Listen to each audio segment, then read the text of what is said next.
Hi everybody, welcome to Module 2 in your course on global societies and well-being. And in this module, we're digging a little deeper into some of these concepts. So one of the concepts that we started in Module 1 is this whole idea of, is, GDP the right measure for human progress? Is GDP the only way we can measure if a country is doing well, right? And we've argued, and you guys saw the Happy Planet Index video, that maybe it's not. So to start off, in the PowerPoint, I go into some more of these economic measures.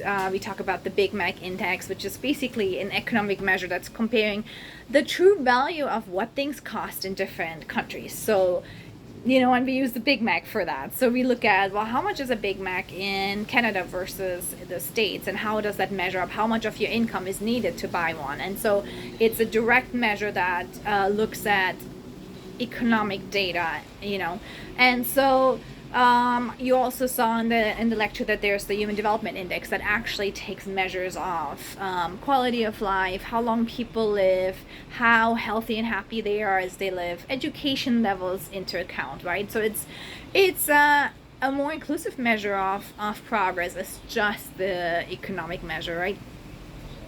And then we looked into which countries are actually happier or not. And you guys already saw that in the Happy Planet Index video, that the countries that are actually producing the most are not necessarily the happiest countries, right? And so what does that actually mean for humankind, for sustainability, for the way we use our resources, right?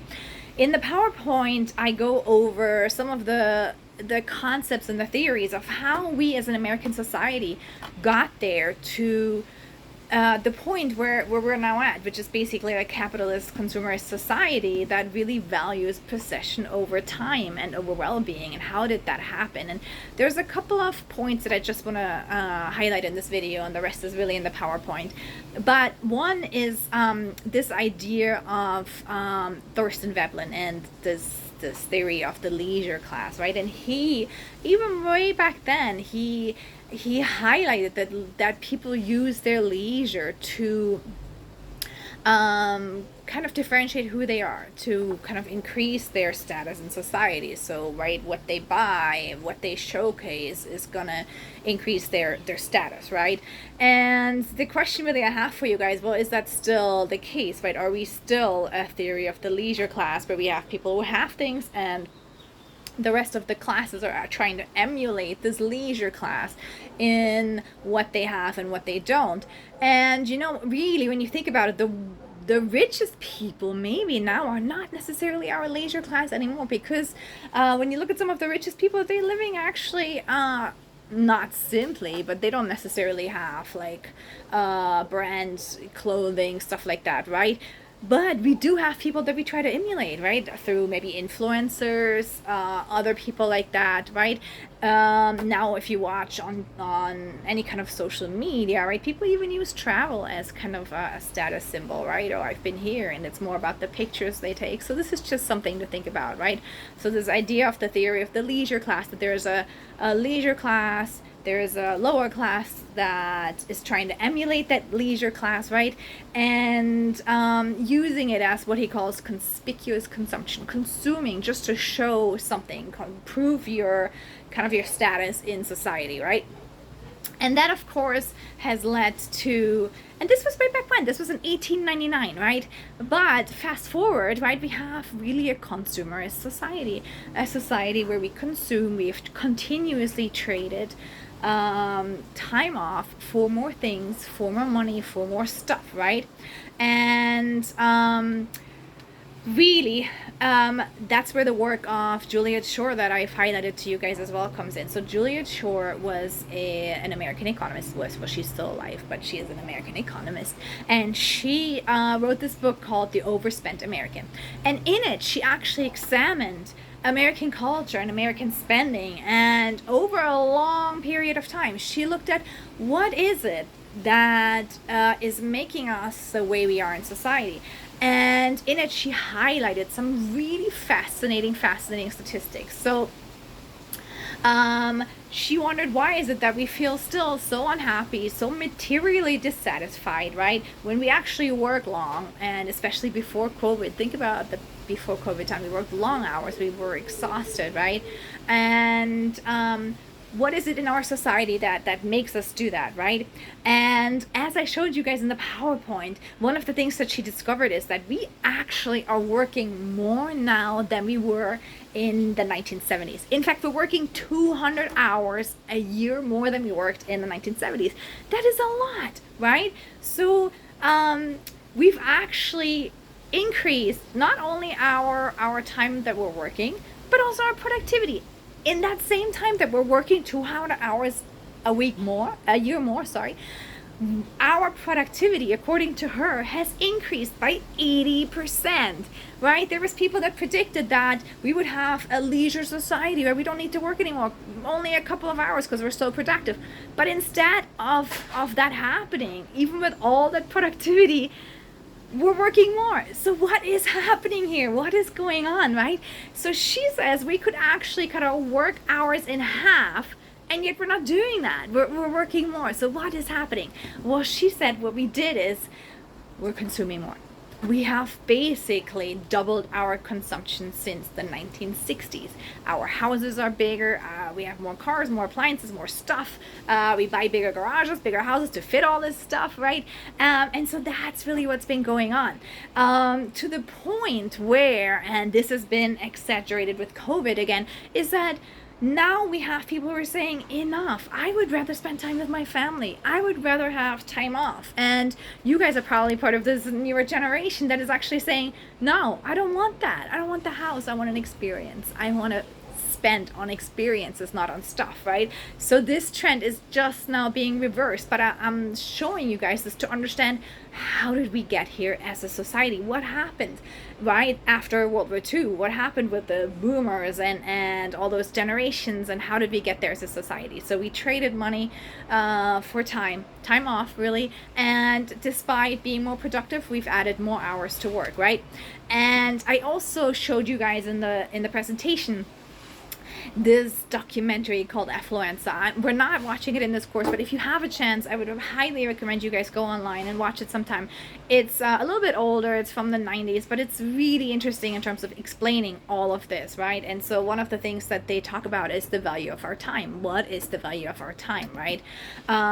It talks just a lot about how consumerism has changed American society, how we have more shopping malls than anything else, how a lot of Americans declare personal bankruptcy because of our spending. There's more shopping malls than high school. I mean, some of the statistics that they're saying, it's just crazy, right? And leading back to sustainability, right? Even back then, Affluenza, this documentary, already said that Americans have used up more resources than anyone who's ever lived on Earth, right? And you guys probably remember from Module 1 that if everybody lived like an American, we would need 5 planets.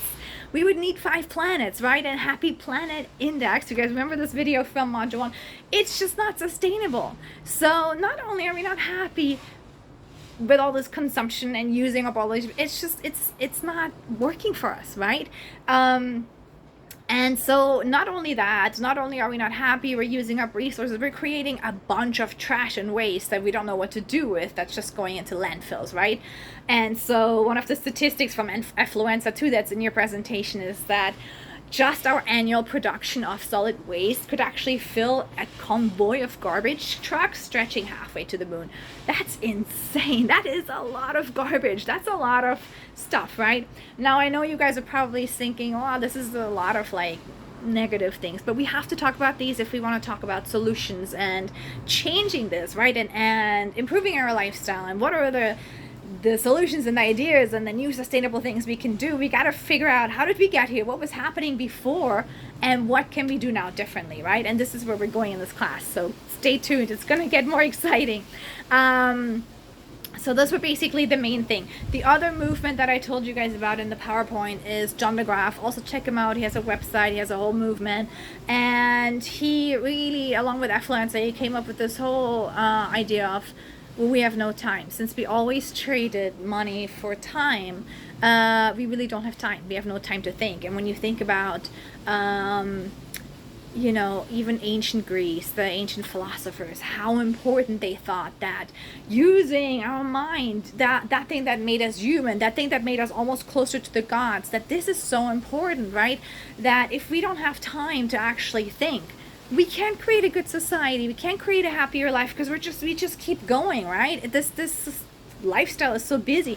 And I think that's what we're seeing with after COVID. People all of a sudden had this time off and they're like, I don't really want this anymore. I don't want to go back on that treadmill and just keep going like a hamster on a wheel. I don't want to do that anymore, right?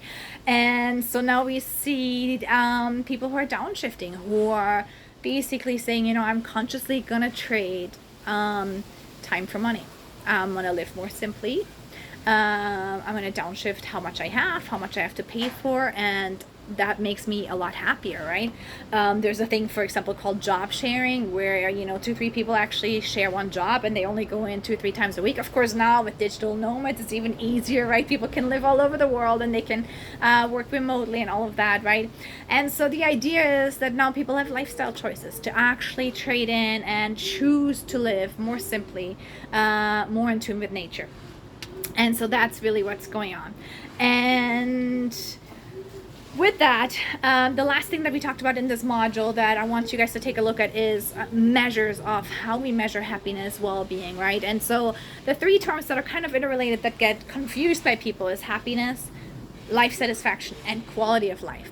So quality of life really is a quantitative concept. It's the neighborhood you live in, the resources you have, like what's your quality of life. So that's a quantitative thing. How much income do you have to live well, what's that kind of thing, right? Life satisfaction is more of a personal evaluation of how happy you are with your life, but not just in the moment, sort of like a long term, how happy are you with your life, right?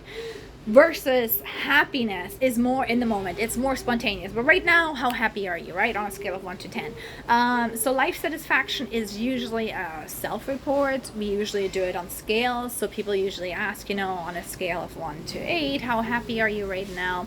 One of the scales that we measure life satisfaction is the satisfaction with life scale. There's a short satisfaction with life scale that only has 6 questions. And so that's what we use when we compare countries in these indexes, right? So look through these. I hope this helped you guys a little bit, these theories. The other last thing that is important in this, and we talk more in the next module about that, is the Protestant work ethic. The Protestant work ethic basically also explained how we got to this society where we just work a lot and we put so much emphasis on work, where we feel almost that we need to work first before we get the right to enjoy life, to have leisure, to travel, right? And where did that come from? Basically, it comes from when America was settled, right? The Protestant work ethic was basically saying that if you work, you do God's work. You are a good person. You secure your spot in heaven, right? And if you don't, if you are idle, then you're actually doing the work of the devil, right? And so that was rewarded, right? If you were a good person, you were working. And so I think that idea is kind of still living on in our society. I want you guys to take a really hard look and think about how much are you influenced by the Protestant work ethic? How much do you feel that in order to be a good person, you need to work, right? And you need to work hard and you need to earn your rights to go on vacation, right? How many people work hard and now it's Friday and I deserve it, I earned my right to have a beer and then hang out. I think that kind of thinking is still influenced by the Protestant work ethic. So that's something interesting to think about. I hope you guys enjoyed this module, and on to module 3. Ciao.